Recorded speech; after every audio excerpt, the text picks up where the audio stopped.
Now we're joined by Congressman Raul Labrador, Republican from Idaho, third-term member on Capitol Hill, and also a founding member last week of the new Freedom Caucus. Congressman, for those who are just learning about the Freedom Caucus, what is it?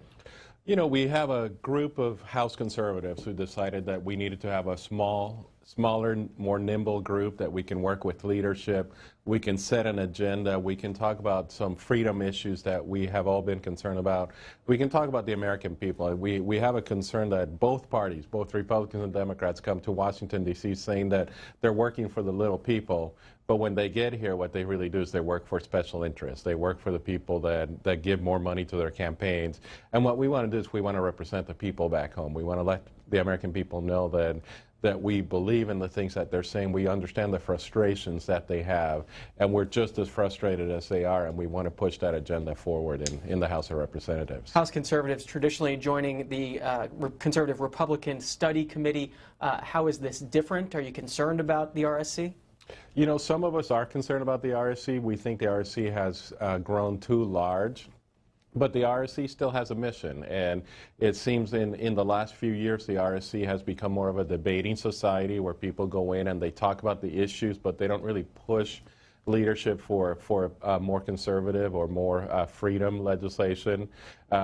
So that's what we want to do. We want to make sure that we are the voice for the countless Americans who are frustrated with Washington, D.C. Every time I go back home, there's no one who's really excited about what's happening here.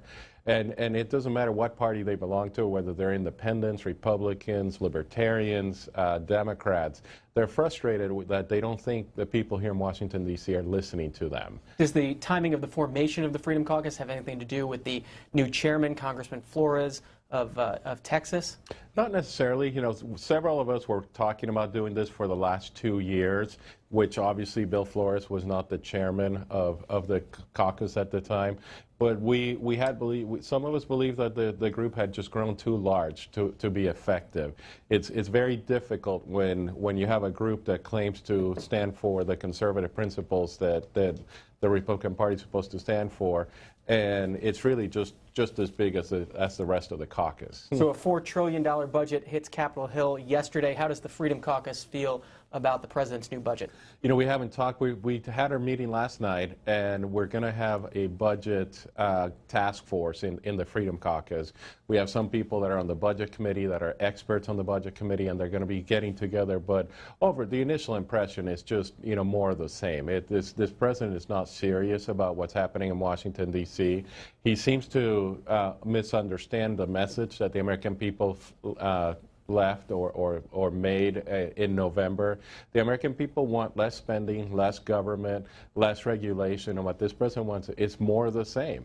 And it's funny, when he did the State of the Union, he took credit for this, you know, the improvement in the economy.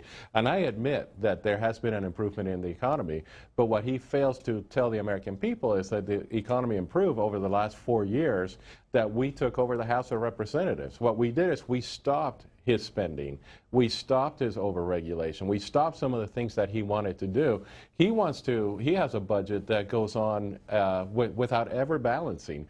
He grows taxes, he grows spending, and it's incredible that he doesn't understand that those are the things that bring down an economy, not the things that resurrect an economy. If you want to talk to Congressman Labrador, phone lines are open. Republicans can call 202-748-8001. Democrats, 202-748-8000. Independents, 202-748-8002. We'll get to calls in just a second, but we began today's show talking with our viewers about the increases in defense spending. Is that one area that you'd be okay with increases over the sequestration caps that are already in place? I personally would not. I think the sequestration was not something I voted for.